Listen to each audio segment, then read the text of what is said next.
Hi guys, and welcome to yet another edition of Hippo Brain, where we have hippo-sized conversations with people with hippo-sized brains. Today we have a very interesting guest. I have his book with me. I would strongly recommend that you read it.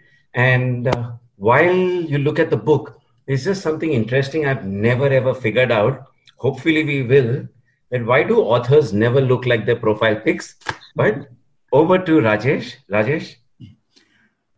Hi everyone, our guest today on Hippo Brain is Rahul Chandra.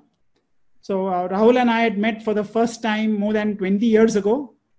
He was at Walden at that time, and Walden was considering an investment in small fledgling India World. It was in the 99 days at that time. And sort of kept, lost touch a little bit, and then we got in touch again. Rahul's had a fantastic journey. Walden, then E4E for a short period of time. And then he set up what became one of India's premier venture capital funds, Helion, a large array of investments through Helion, 3 successive funds which raised $650 million. Rahul himself did 15 plus direct investments, excellent returns across those. You can see it all on his website of his new fund, Arkham Venture Capital, so arkhamvc.com. And we will talk to Rahul today about his journey on how it has been being both an investor, which he has been through his venture capitalist, through his journey. But the interesting starting point for us is that after Helion sort of, when the partners went their own ways in Helion, Rahul had to make a decision. What does he do next? And that's the tantalizing place where his book ends. What does he do next? And he's catching a flight to essentially start his own entrepreneurial journey of raising his new fund. So Rahul, how was that journey? I think you started in 2017 or 18 around that time.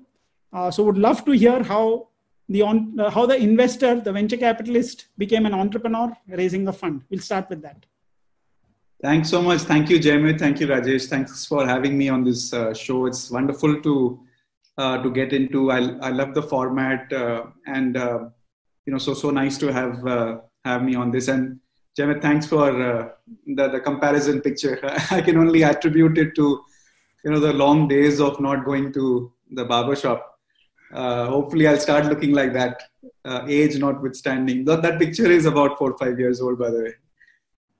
So Rajesh, let's start from maybe where you started, where we first met, 1999 maybe, 98, 99, very different India. And I had to go around talking to people to first explain what venture capital was all about.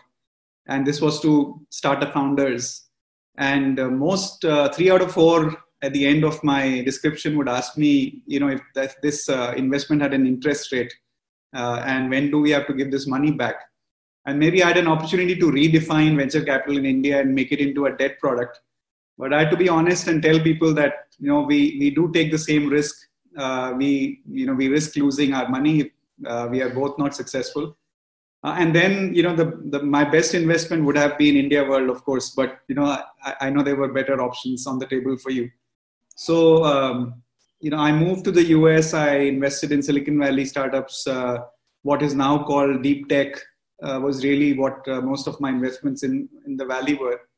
And then 2005, we started thinking about doing a fund in India. So I'd obviously left India in 2000, and I was looking at it for the next 5 years from sitting in the US.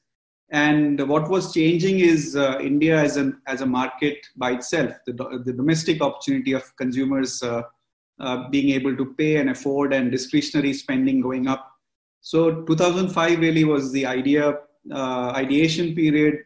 And we went out. I spoke first to Ashish Gupta, who had sold a business to Amazon called Junglee. And he was actually wanting to get into VC. He had done a fellowship at Kaufman, and the two of us ideated Helion. And then Ashish was able to reach out to 2 of his close associates who he had invested with or invested in, and then we had a team of four people. And we had never worked together. So one of the more important things in venture capital is, do people stick around? Do people have the commonality of purpose, the bond that keeps them together? And the only evidence is that they have worked together in the past. And the four of us, none of us had done that. In fact, we didn't even know each other other than Ashish in the middle. I didn't know the other two, and they didn't know the others as well. So it was a team that came together. But I would say within 6 months, we had a very strong support from investor groups. So, and I continued to work at that point. So, I was still spending time in the US, and it wasn't like an entrepreneurial journey at all, because it was all very safe. It was, 4 people who were risking this new venture, and I was one of the 4. And it didn't feel like I was taking a very big risk. I kind of was meeting my objective of coming back to India to do something meaningful.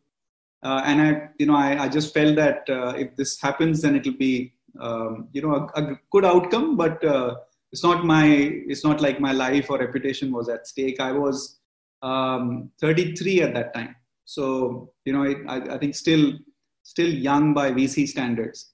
And, as you said, in 2015, Helion, after doing 3 funds, the partners were looking to go off on their own.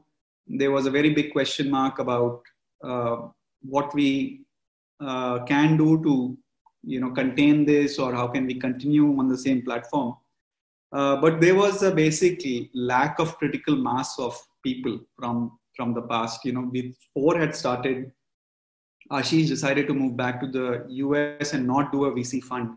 And so Kamal had already left. So that just left Sanjeev and myself. So there were 2 of us. The younger team had already left to start another fund. So the critical mass was just 2 people. And, from 7 partners to 2 is actually very big change in the style with which you can operate. And that's when, I think the realization started happening is, that we actually had accomplished what investors look for in a VC fund, which is you do 3 funds, you are a partnership that has done a lot of work together. So that was a moment by when we had actually delivered to the market consistency of finding winners, taking decisions together and building a team. And, the going in view also in the firm was to build something that lasts forever. We were doing it at scale, so we could have run a small fund and just kept it to 3-4 people, but no, we actually went out and built a team. And, it was actually a moment at which point we become quite safe from an investor standpoint, where it's very straightforward to come and back a team which has been around for 3 funds. But, I think it was very unfortunate, and, it's like dismantling of what is probably the most valuable thing. And so what 2015-16 left me with was probably the biggest asset I could have put together in the last 9 years, which was the composition of a team-based investing platform. And, and that's like your biggest loss, because, you are trying to build on top of that, but that exact thing is gone, which is most valued. So being solo again in 2016 or so, by the time, things were kind of clear within, people had all moved out, etc. So it was I would say, less than 0 starting point. It wasn't even a 0, less than 0, because I had a basket of investments that I had made, which I had not exited from. There was this challenge of explaining to people what happened at Helion. Every conversation started with that instead of what do you want to do next in life. So there was history and baggage. And those questions were very real and relevant, and they were also very difficult. So it was, like all startups which come with a lot of promise and, and manage to get great valuations. By the time you get to a Series C round, you have history, and then the investors start asking more rational questions about what your valuation should really be like. Also, the environment had shifted. So 2005-06, we were the first funds, and we managed to create a well-known franchise. But by 2015-16, 14 had already happened, which was the biggest year of late-stage capital coming in. The number of investment deals shot up. There was massive liquidity around the world. And between China, US, and India, all three markets, there was a very sharp spike in 14, both in valuations and in number of deals. So that also led to, successes with other firms, or at least there was paper value getting created. There were other firms that had become more active. And the environment was beginning to change. So I had to actually handle these two things. One was the change of the, how an investor would look at India. So it was no longer India as a promised land. It was what has it delivered in the last 9 years. And, I'm there for 9 years. And the question again, very fairly, is what has your fund delivered in the 9 years? And the other one was, you are going to start afresh. So you have to make up for a lot of things that other firms have and you don't have. And first and foremost was, where is your partner? And like I said, by default, it had to be someone who I had not worked with before. Because, when I looked around, the bigger group had left to start a fund. Ashish had left for the US. Sanjeev was wanting to do something more late stage. And, there was really nobody left to go back and work with. And that was a very big gap. So my first order of business really was, actually two. One was to, actually, let me make it three. So my first order of business really was to give comfort to my existing LPs that I'm not going to be abandoning ship. And that is that is the nature of this business, where when we raise funds for 10 years, there is a commitment that we will manage your money until it is returned. There's no rule. People do leave, but if you care about your reputation, then you have to care about that implicit promise that you make to investors, that you are going to make sure that these investments, the money that you have deployed, have a logical conclusion. Either they find their best outcomes in terms of exits, or there is a natural process of mortality, and but you've given it your best. You're not, and I'll quickly explain why that is important. Now, so in a VC firm, everybody takes collective decisions, but the conviction in a company comes from the very regular interaction with the founder. So the founder, is someone who's confiding in, in some of their early VC investors. And over time, you start getting a very good sense of what is, it's like almost a share market price. Share market price is very objective. It's a number. But where would you put the share market price of a startup? And that comes from a combination of inputs, which are, relative to what was in the past. How does it look now? And, for the future outlook, how good are we positioned, right? So it's a very heuristic computation on what would I say is the prospect, where would I peg this company at present. And that only happens with the partner who's been interacting with that founder over the, since the first investment happened. So if I had left, there would have been a vacuum of that conviction and of that ability to say that, is this promising or not promising? And those conclusions cannot be done by somebody. Generally, if somebody were to come and replace an investment partner on that relationship, first of all, there is a lack of ownership because they never made that investment. Second is, you tend to normally say that, I don't see a positive outcome. So let's try and either exit prematurely because, we just want our money back. We don't see the future. And the outcome is usually suboptimal if there is a change. So the first order of business for me was to go back to my LPs and say that I'm around as long as it takes to make sure that these companies are. And so many of those investments happened in 2014, by the way. So we are only talking a year or two from the time the first check went in. So it's still very early. And it's anybody's guess how these companies are going to shape out. So it is all the more important to make sure that the continuity happens from within Helion with the person who's made those first investments. So both sides are worried. My investors are worried about me, also leaving like other people. So my confirmation that I'm around was a big relief. But along with that, the other difficult conversation that we needed to have was, are you not going to do a new fund? You still have a lot of runway left in terms of being able to give the next 10 years. Or are you, if you're going to do a new fund, then you'll have to start taking time out for that as well. So because you're not really making new investments from Helion, that time went into talking to investors. So, I felt at least one of those three things had been answered.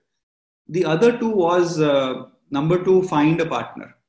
So, once this housekeeping was done, I went about talking to different people to see where my best fit is in thinking, in personality, in stage of life, in willingness to take a risk with you. And that was, again, a Indian matchmaking equivalent. So there was, a lot of suggestions from people that you should talk to so-and-so, you should talk to so-and-so. Here's an individual partner of a VC fund. He doesn't have any other partners. You should talk to them if they are looking to join. But those conversations kept happening, and I spoke to some really fantastic people, and it was a great experience. So that was the first time, Rajesh, I felt like an entrepreneur. So this first housekeeping business didn't make me feel like an entrepreneur. This one really made me feel like one, because I was putting myself out there. There was a long period. I've done stuff for the longest time where I was not required to put myself out there. And, you're not pitching every other day as a VC. You're not basically hearing no's. And you're not living in this much uncertainty, right? It's very certain. The moment you have a fund, you have a 10-year cycle, you're likely to raise a next fund. You're very sure about, and it's a good place to be because money has to be stable. So, the source of capital, the platform has to be. So the sense of stability, naturally catches on with you personally as well. So I was feeling very sure, and suddenly I'm talking to people about, I'm starting something new. Where are you in life, and would you like to join? So there was this very blind, it almost actually felt like, I am getting into a long-term relationship, and there has been no courtship, right? So, it's like you deal with completely unknown variables. Those people are great, but you also worry that you don't know what they're. So the parameter I set for myself, what I could have done is made sure that I find an employee, somebody younger, who's going to learn the ropes with me. But I felt that wasn't going to do justice to the business. I felt that it had to be someone who I can spar with mentally, and there could be a good enough pushback in terms of a bad decision or a bad idea, and that will never happen if somebody were to come and join me as an employee.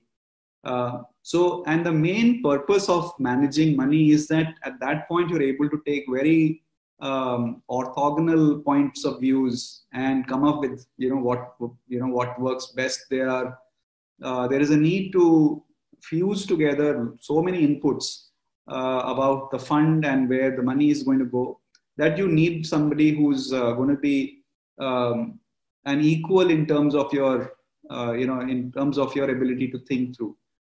So that search continued. That was number 2.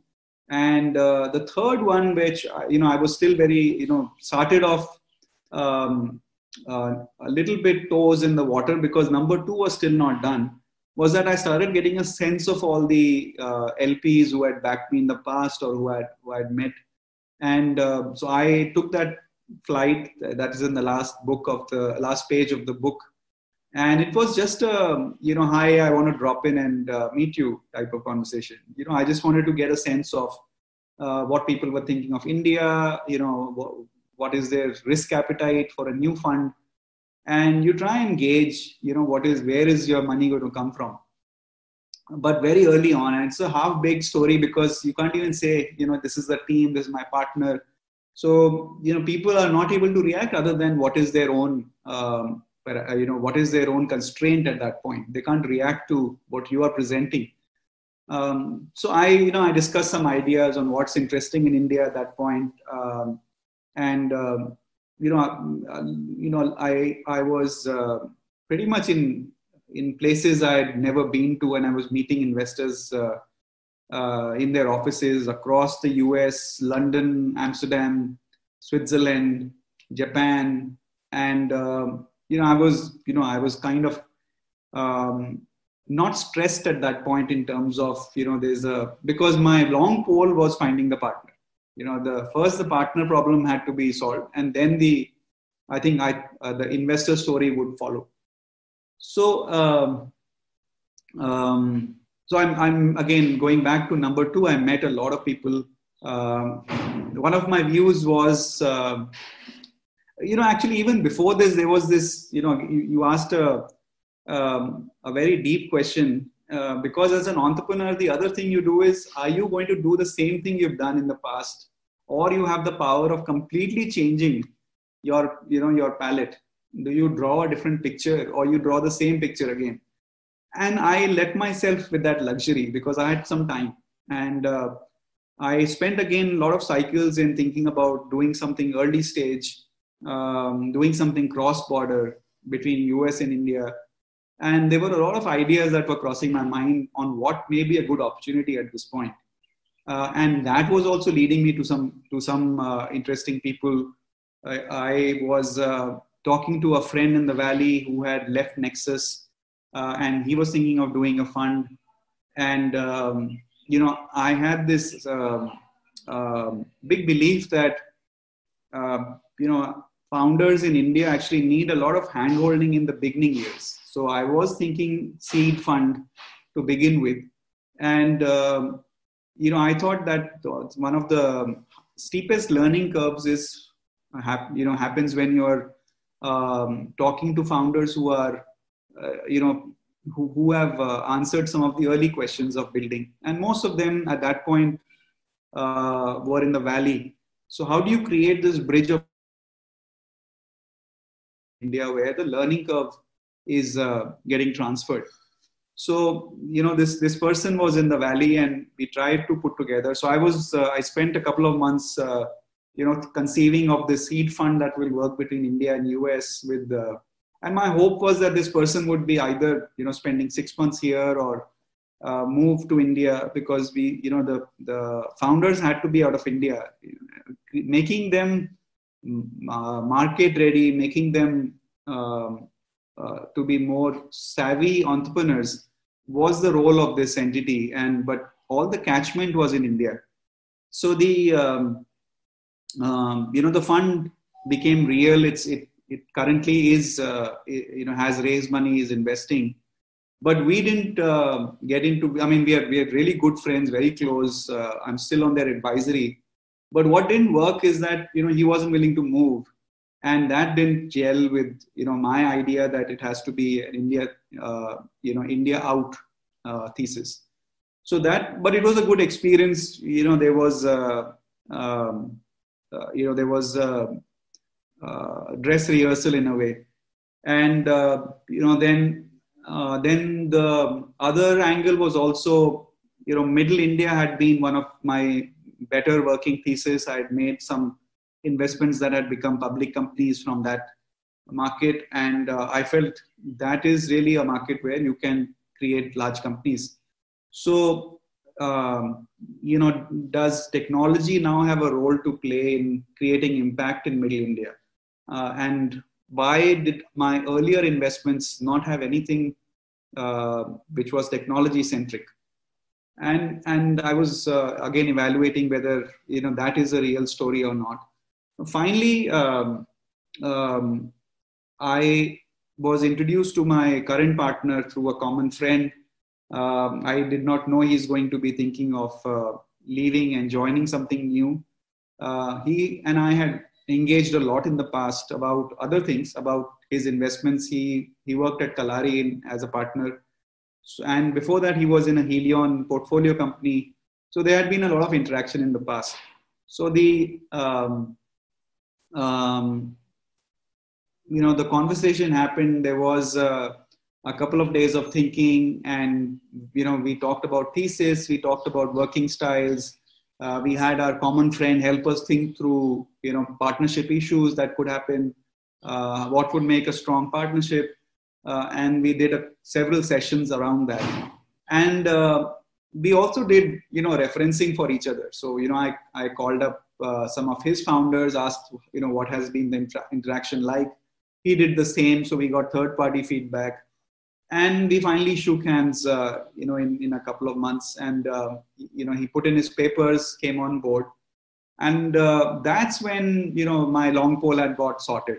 So now I had to jump in with the most testing part of being an entrepreneur, which was to go and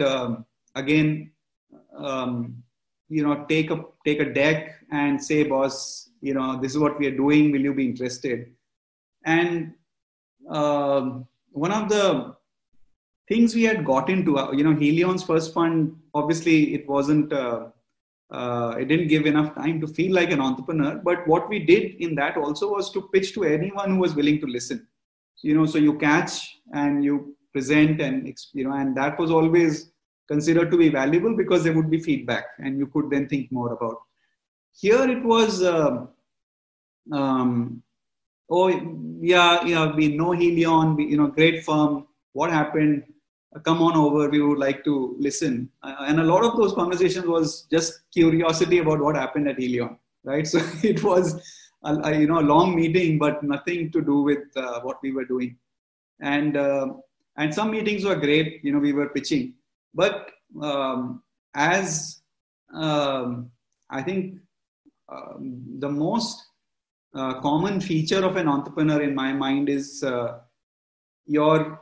you start off uninitiated, and you have a sense of your biorhythm or your emotional rhythm, right? Which is I'm happy and I'm going to stay happy, and I'm kind of going to try and tell my brain that the stress is very far away, because you don't want to engage with your stress.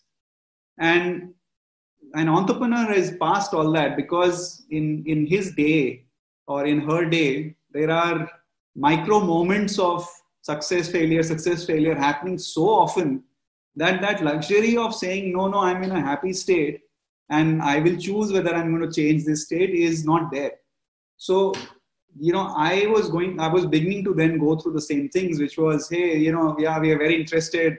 Okay, then you start hoping that, you closed an investor, and then you hear that, no, that's not happened.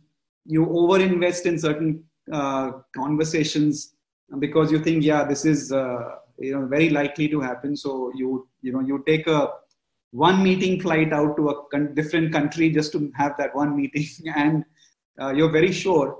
And then you come back, so you again go through from high optimism to very low point.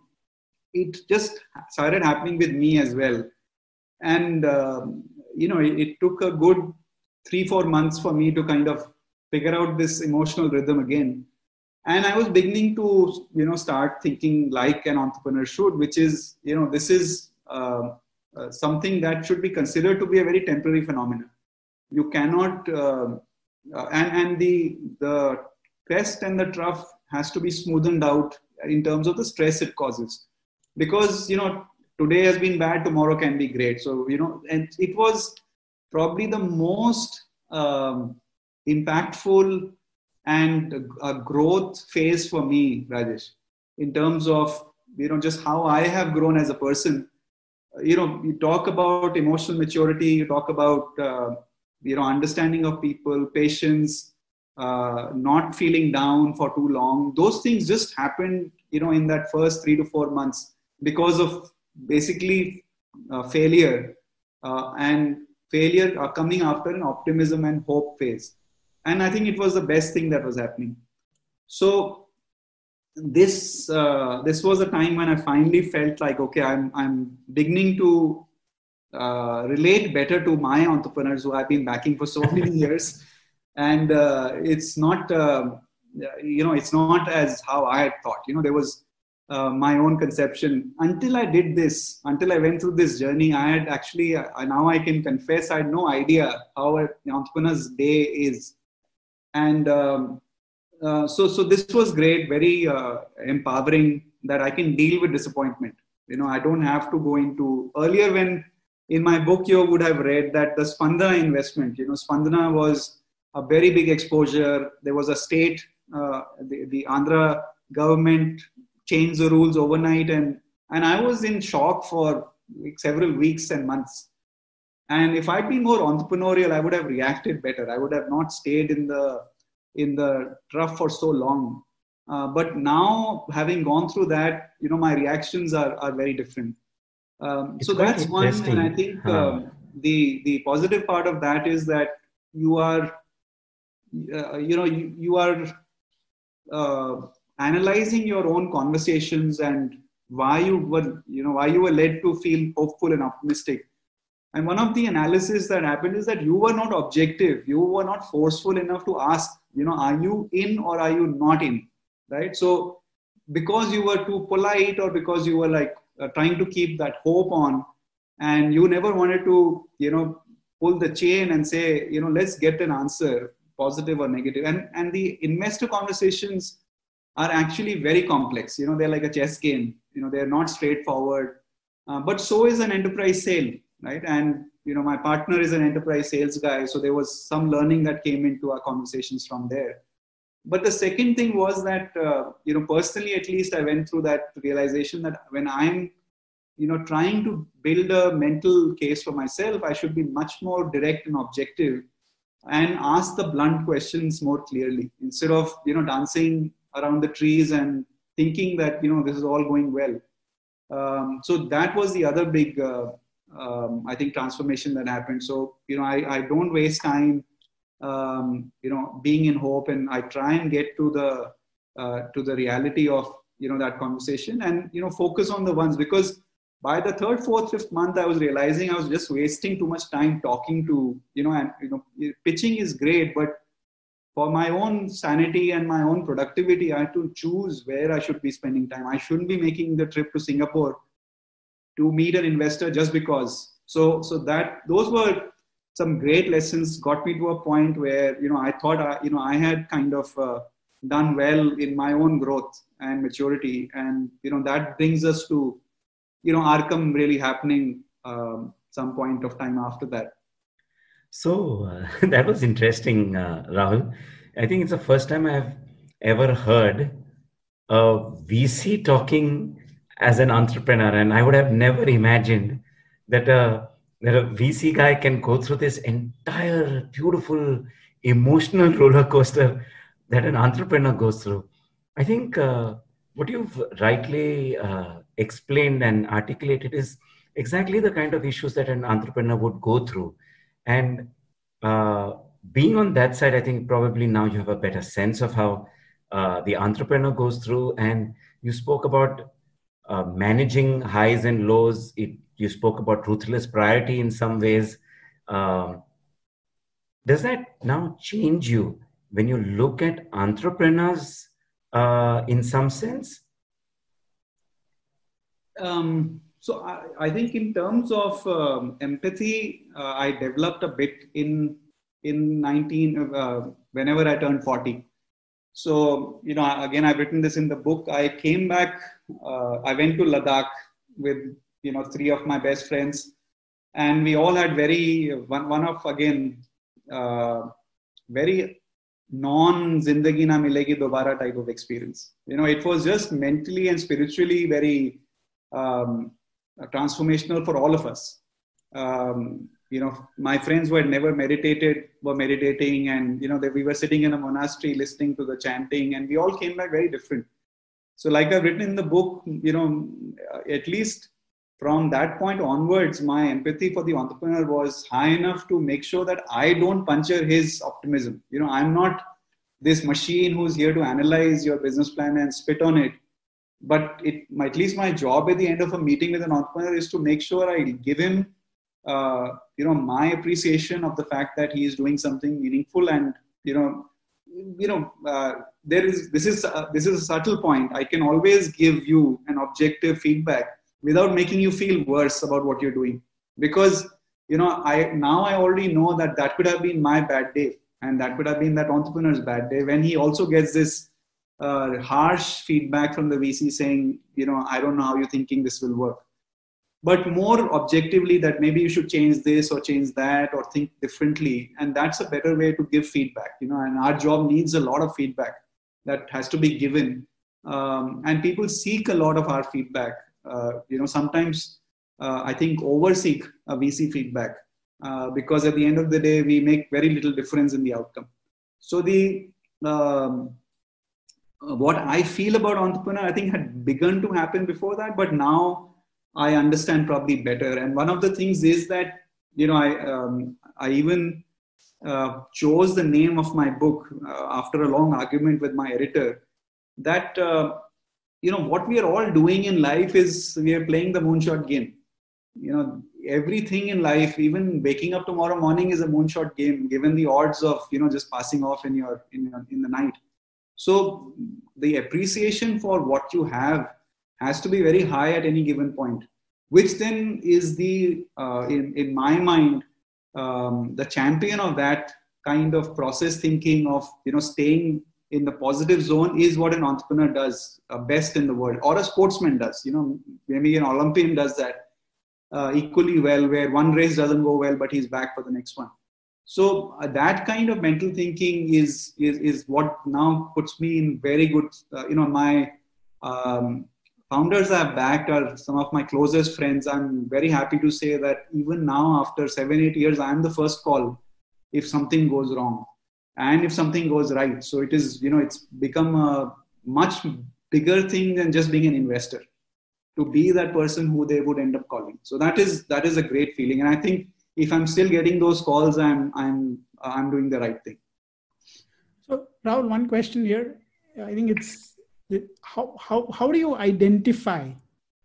How do you make the decision on in which entrepreneur to back? I think that's the hardest part, really, in terms of you've got the fund, so that's a one-time process. You've got a few $100 million or whatever, and now over the next 4-5 years, 3-4 years, you've got to make these investments. You're meeting a lot of people, and this is where you got to make the call that do I bet on this person or not? So what is the sort of soul of an entrepreneur? How do you peep into the soul of an entrepreneur and decide, is this the person I'm going to back? Sure, Rajesh. I mean, and again, this assessment, peeking into the soul is probably now something I'm able to do. But the hard part is to then match what I'm seeing. Is that going to lead to the best outcome? I think that equation is still not a very proven one. So it's a set of parameters, a set of characteristics you see, and then you try and match it to what can be the best outcome possible for this set of characteristics that I see in that entrepreneur. And what I try and look for is again very different from what I used to look for in the past, and partly to do with what I've seen work more repeatedly. The willingness to admit failure tells me a great deal about an entrepreneur, because what I've seen is that some of the entrepreneurs I've worked with who have not done that, they've had a a declining curve in terms of their own progression. And the ones who were very upfront and comfortable in their skin in terms of saying that I need help in this area, or I need an employee who can take this, have ended up creating very scale companies. Because that's also a indicator of just being objective about what are your gaps and how quickly you resolve them. So if you don't acknowledge in the first place, then you're never going to fill those holes. And every company, every entrepreneur has holes. The idea is to have quick realizations. So self-awareness is extremely high in my mind, that I like to see inside. And a great entrepreneur should have high self-awareness. So that's number one. The other one would be an equitable treatment, right? So there are, and this is all coming from looking backwards, right? So many of these points may not be very important in the first 2-3 years of a startup's life, but if you're trying to back a scalable scale company, you have to look backwards. You have to imagine that this founder is actually running a $50-100 million revenue company. And is he going to be able, or she is going to be able to, so, I'm just saying he, but, I'm not biased in my preferences. So, but idea would be to look back and then picture whether this founder is able to create a strong, scalable team. Is he going to be able to delegate to that team? Is he going to be able to create a culture that would then empower people beyond himself? Because the biggest shifts that go wrong is that shift from founder-led companies going to employee-led companies. So those are related to somebody who's able to, at the end of the day, be generous enough with, with, I guess, what the value is being created. That would be the highest correlation in terms of building a scale organization. Generosity of sharing the pie will be my closest correlation to building a scale organization. So that would be number two. And third really would be, and I've seen founders in number two who are almost to the point of being selfless. I've seen founders being motivated about running and building businesses, even though their own ownership has come to low single digits. It's something else that's driving them. So I could still ask that question with this, which is, why are you doing this to the founder, right? What is in it for you that you're going to dedicate and go through so much pain, maybe destroy your marriage, not have time with your kids? Why are you even bothering to do all this? And if the answer is not, I'm doing this, to buy a Porsche, and I've heard some of those answers, then, then I'm not hearing the right things. It has to be something which is very personal for that. And three would be where, that same point of the optimism and bouncing back, the sportsman quality comes out, where,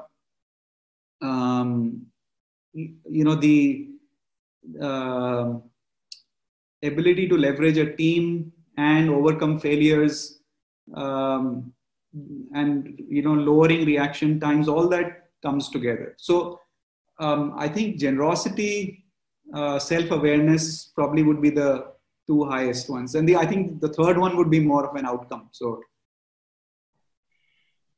it's quite interesting what you're saying, Rahul.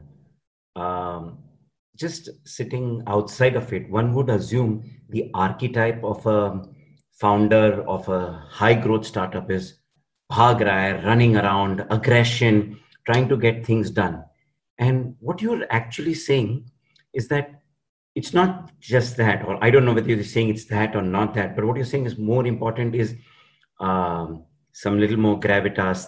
I don't know, in Hindi we would say sthirtha, the ability to hold, the ability to manage. You're almost like looking for a Buddha when there is a Virat Kohli in front of you. And and in all of this, it's quite counterintuitive. So when we see in the press, we see outside, we see these founders with great charisma and action and taking it in. And you seem to be saying that, no, I want to look into the soul and get a very, very different characteristic. Just one small thing, two small things, if you can explain. A, why is this difference in archetype towards what we generally tend to observe or see versus what you see as success? And two, if you don't mind me pushing you, how can you make out in the first few meetings? Yeah, that's the drawback with Zoom. Jayamit, I'm not saying that action orientation is bad, right? I mean, we all agree that at the end of the day, action orientation is the only thing that's going to take the company forward. And you don't see much happening if there is a high bias to action. So there is the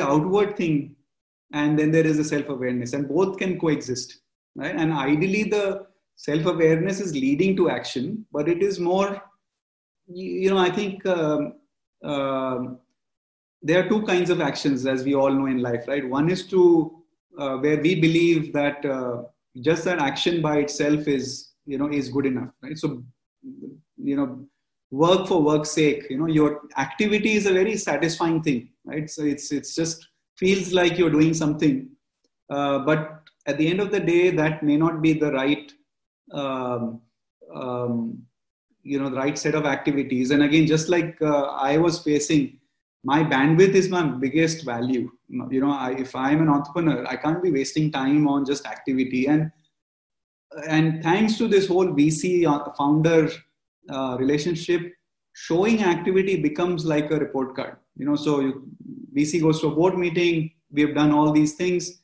we are putting in so much effort, but there's, meeting after meeting, you're just hearing what we have done. What has been the outcome of it, you never get to know. So you can always be caught in that kind of action. But I think if you reverse it to a founder with high self-awareness, that action will, you'll start seeing the output and outcome linkages better. But, I think your question is great, which is how do you, I think the quality of conversation you can have with a founder, where you try and pinpoint places of motivation, where you pinpoint the self-analysis that person has done over past failures. It's not easy for people to just come up with an answer. You can come up with a very quick answer about boss sales kaise hoga? 30 log aur dal denge. The answer can be instantaneous, but if you've not thought about your failures, you can't give an instantaneous answer on that.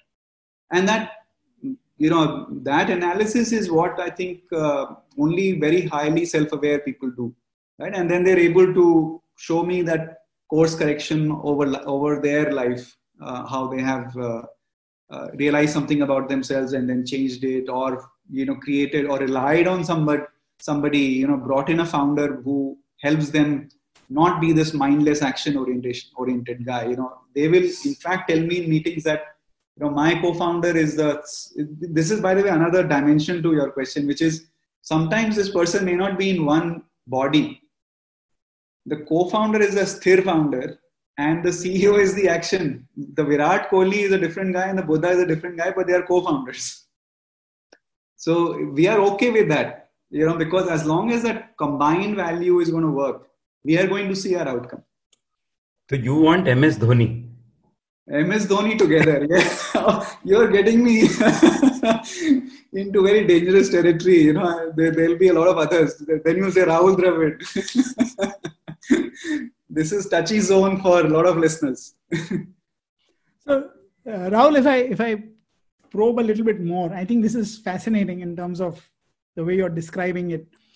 I think it's also then there's of course the initial decision that we've talked about. How do you make the call? Once you've made the call, that's only the beginning, because now what you have to also work towards is the relationship with the entrepreneur. And what you want to make sure also is that while you want to help, the entrepreneur is really the driver. I mean, you're not it's not backseat driving that you're doing. So how do you work? How does you as a venture capitalist work on building that equation of trust, etc.? Like you said, people are today the investments you've made. They've had a great relationship with you. How do you work on that? And to add to the common mistakes of a VC that I have made myself, Rajesh, and now I realize is sometimes I have thought of possibilities in that business more than the entrepreneur is thinking. I would like imagine. So here's a non-monetizable, high eyeball business, and more than the founder's imagination, I'm imagining that this is how it can be monetized. That's how it can be monetized, and I'm telling the founder, and the founder is saying, yeah, that sounds very interesting. And now I realize that, I should have stopped doing that, and I don't do it anymore, because at the end of the day, it is not healthy for you, and you are probably getting biased thinking about the possibilities as an investor. If the founder is not telling you, that means he's not buying into it. He's not bought into it, and he's never going to act on it. And for me as a VC, to your question, that relationship has to be at a point where you're able to get the founder to, you can't be making a point. You don't come to a board meeting and make a point unless you also make sure that the founder has bought into it, right? And that needs the conversation and the discussion. And so the relationship, at least I have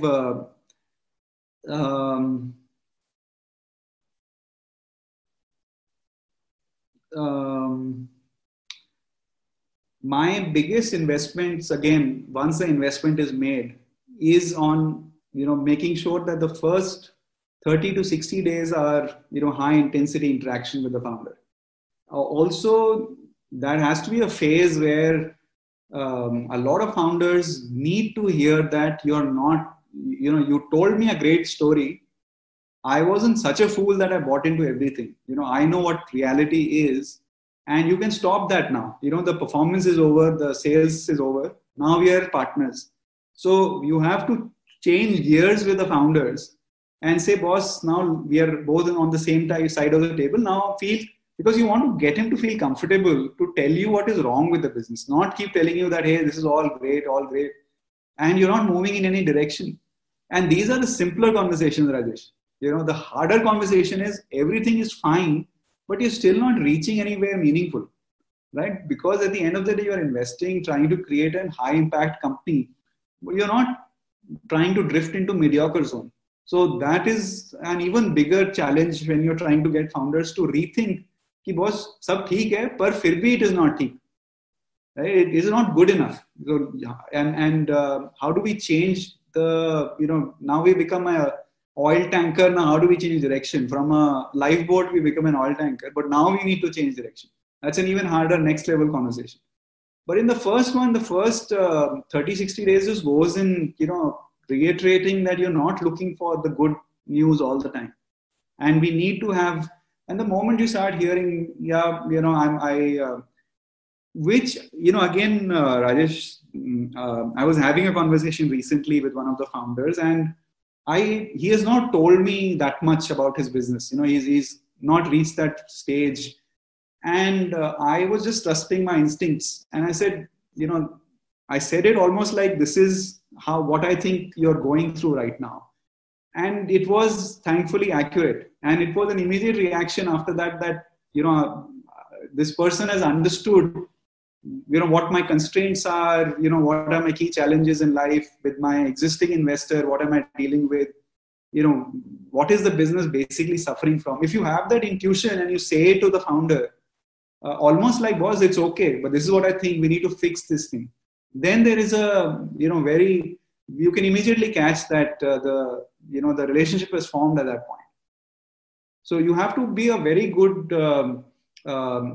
judge of उसका life में और उस business में key problem क्या है. You can't be talking कि अरे brand में ये थोड़ा सा let's do some marketing या फिर ये एक नई deal sign कर लेते हैं. Those are meaningless.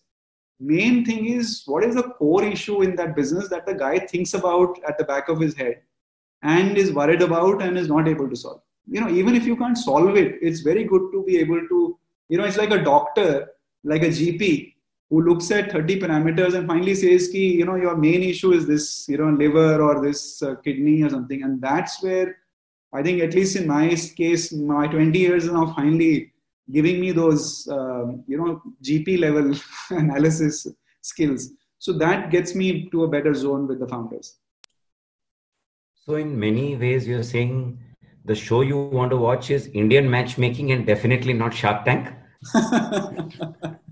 I don't know what Indian matchmaking, but I do want them to be flexible, Jamie. They have to be flexible. That's the key.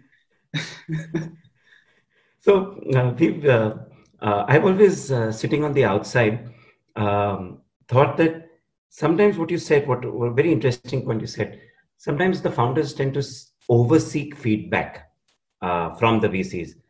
And in all fairness, sometimes VCs also tend to overgive feedback. And this is for people who have not been funded, by the way. Not they don't seek so much feedback after getting the funding. It's all good. So Yeah. Good, quick one. Yeah.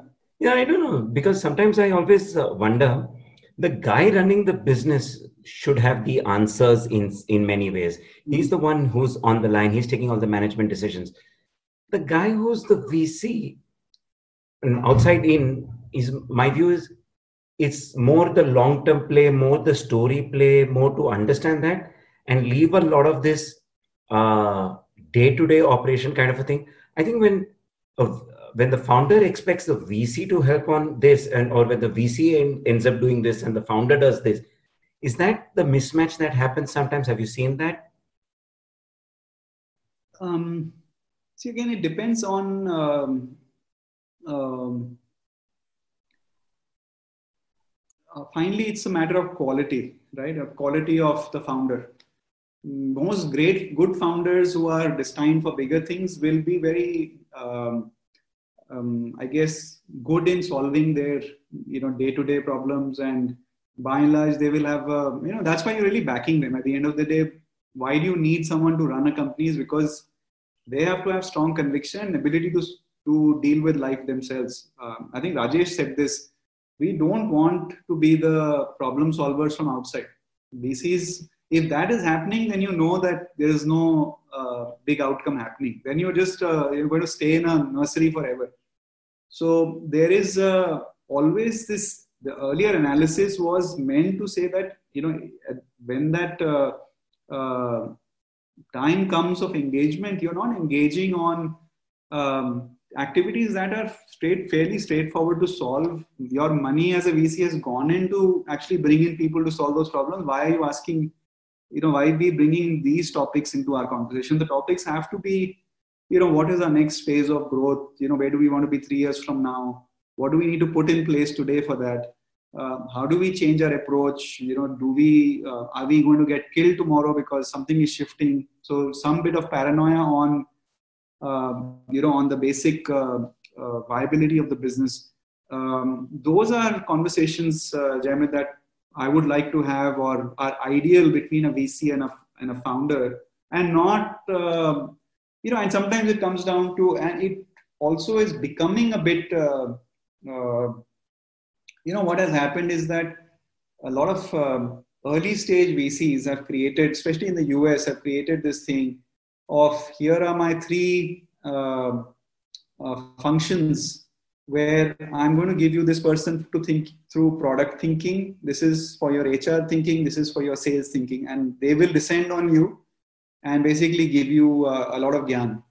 And that has become the nature of the industry. Every VC has these value adds, which basically are there to, so the nature has changed into, I'm this factory and I'm going to precast these things for you and hand it over to you so you can run faster.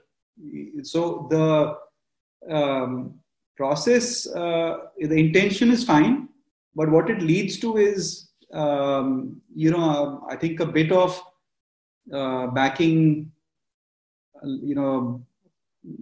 just not solving your habit of not solving your problem, or you're hiding issues under this, very quick fix methods. So those are challenges in the current VC environment. But if you are constantly thinking that I'm not going to help you, Mr. Founder, you have to figure out, even your assessment of that founder has to be in that way, that I can't go, my product guys aren't going to make you think better product. You have to be the best product manager or the best product thinker. That's why I'm backing you. So back to my point of, I was over imagining the outcome of the business more than the founder. This is a bit like that, where you are saying, "Ye problem VC hai, hum solve kar denge tumhara." That doesn't happen. You can't send external forces to fix. Then you're creating a banana republic. So Rahul, one sort of closing question, and then we'll have Jemit maybe with another one. Is there one sort of pivotal moment? I think you've talked of two, but I want to look at beyond that. Of course, when you turn 40, the Ladakh journey, and then the whole phase of raising the fund after Helion. But are there one investment, etc., which basically was a pivotal turning point in you, in your mental models, and how you sort of started thinking about investing and entrepreneurship? I mean, it could have been a failure also in terms of investing, etc. That how I need to look at entrepreneurs and how I need to look at investing. I can't point to an exact time it happened, but what changed was from a very objective, data-backed thinking and overthinking, and I was not trusting my intuition enough. And again, sometime after Ladakh, I was beginning to trust my intuition more than, I was just not giving it enough credit. So I started crediting my intuition in terms of identifying this, again, back to that whole heuristic problem. It's not a easily solvable problem. You just have to trust this combination when you see it. Do you think it's going to work or not? So I wasn't listening to my own voice, Rajesh, in terms of whether it was telling me that I see a big outcome here or I don't see a big outcome. I would sometimes end up backing what was, 6 months down the line, a very obvious, subscale company or a subscale founder. But I was, making myself feel very happy about the, objectivity of that decision. Interesting. So my kind of last question to you is that when you look at these, you've had this wealth of experience, you've met various founders, you've had your mistakes, you've seen founders make mistakes. And if I were to boil the entire thing down to one thing, that is there one piece of advice that you like to give founders? But I'll just extend it a bit in two ways. One advice you want to give them while pitching, and one advice that you like to give them while they're managing their startup. Mm-hmm.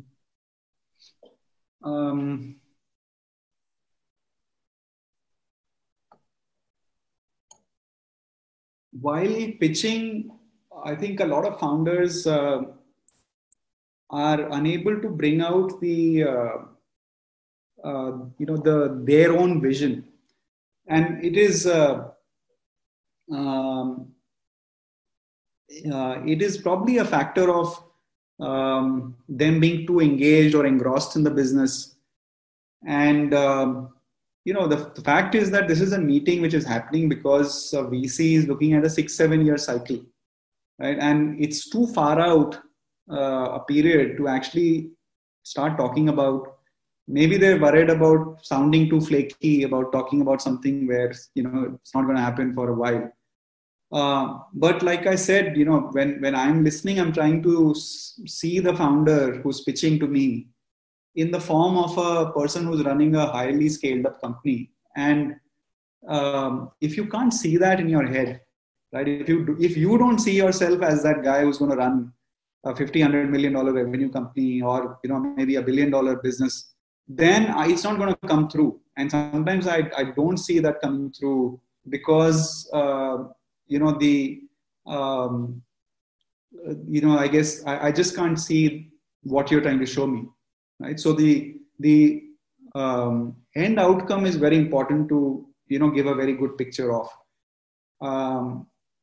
The number 2 point, again, having been where Rajesh started from through this entrepreneurial journey, I am now beginning to look a lot more at passion, because I know that's what keeps you going. That what takes you through the dark nights is that fact and it has to show in your pitch. Because if you're just another person sounding like an employee running a business, it's not something I will feel comfortable about. That when the chips are really down, then your personal energy is all that is going to keep the business floating. It's not money, it's not a VC, it's not advice, it's just your personal energy. So I want to see your personal energy coming through. That's a bit like Shark Tank, by the way. I don't.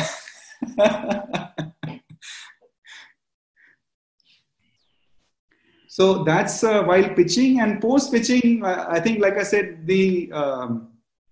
there should be a very conscious shift in which side of the table you're sitting on. You have to build a very strong, channel of communication with your investors. And I'll tell you why it is important for a founder to do that.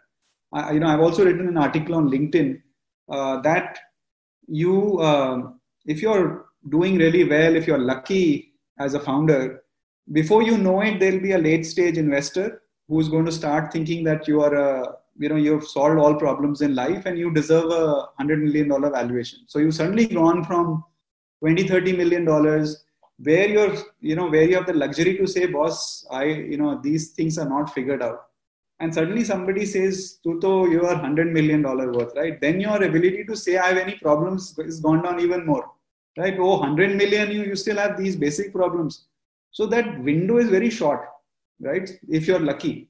And everybody wants a founder to be that lucky, which is, you are all gearing towards taking them from 30 to 100.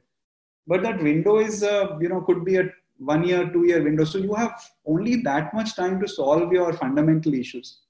And if you're, if you're not solving them in time, then at 100, you are sitting on a very dangerous place, right? You are a company with no foundation, high valuation, and high expectation.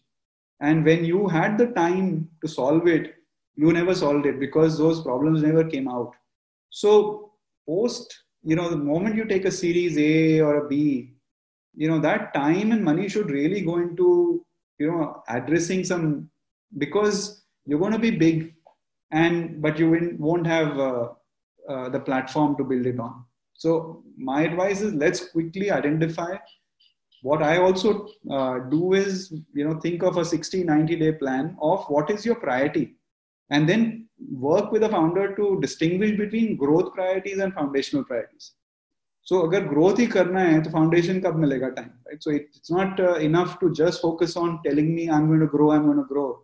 If as an investor in an early stage company, I'm not emphasizing foundation as well, then even I'm not doing my job. So both, let's work on some growth, because see, there's too much pressure nowadays to show growth, right? It's been there since 2014. Show me numbers, show me DAUs, show me MAUs. But, there is a lot of stuff missing inside. And once you come in, both, early stage investors and founders should only work on fixing that. So that Jayamit, I would say, is the other thing I would tell a founder.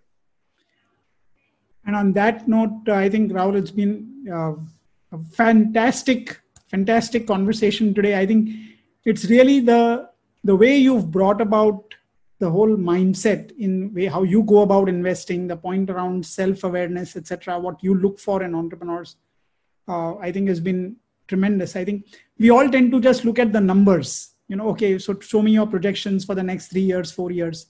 I think what you brought about is that entrepreneurship, building businesses, building successful businesses. I think there's a lot more to it. The relationship between the investor and the entrepreneur. I think the importance of it. How do you look at that relationship? I think the transformation that you yourself have gone through. I think the early part of your story, which you told us, was wonderful listening to you. Thank you very much, Jayamit. Yes, it was extremely, extremely interesting. So while I was making my notes and I was trying to distill what Rahul is trying to say, and Rahul, forgive me if I'm making a mistake, but I think what you're trying to say is that you're trying to create a Venn diagram, vision, passion, and equanimity. I don't know if this is where I've tried to put it in, and saying that there is an Excel sheet way to VC investing. I would like to say that this is the Ladakhi way to VC investing that you brought out. And Jayamit, I'm having a very strong feeling that I should write my next book with you. You bring it out far better than what I'm trying to say. So this is a good marriage. Yeah, I know. Just speaking, and we spoke about matchmaking. Yeah. Probably, it's quite interesting how you're bringing this all together. And I think another very, very interesting point you brought about is what I call MAFA, mistaking activity for achievement. And that's a mistake that I think we do in traditional companies. I think we do in startups. We're probably doing in the VC side as well. And the ability for you to say that, hey, hold on, bring it down to achievement that goes towards your passion, goes towards your vision. And the ability to do it is to hold everything through a sthirtha kind of a way. I thought it was a very, very good learning experience for traditional businesses, for professionals, for entrepreneurs, and for VCs. It was brilliant. No, thank you. This is also, I've known Rajesh now for so long, and it's again wonderful to meet you, Jayamit, and I hope we have lots of stuff that we do together in the future. But again, going back to my first conversation with Rajesh in the India World office in Nariman Point, and then being able to do this conversation with both of you is, personally, it's a very good feeling, and I'm feeling very good about it. So such a pleasure. Thank you so much. Thank you. Thank you for being a lovely audience. Thank you for being there with us, Rahul. And we welcome you, all of you, to follow us on HippoBrain on YouTube or wherever you get your podcast. While you are on YouTube, please don't forget to press subscribe. You will get a lot more Hippo brains, and hopefully listening to all of them, my brains, I hope, will become Hippo size at some point of time. And thank you, and stay tuned. We'll be speaking to a lot of founders. We'll be speaking to a lot of professionals. We'll be hopefully speaking to a few more VCs. And great. Thank you for being with us.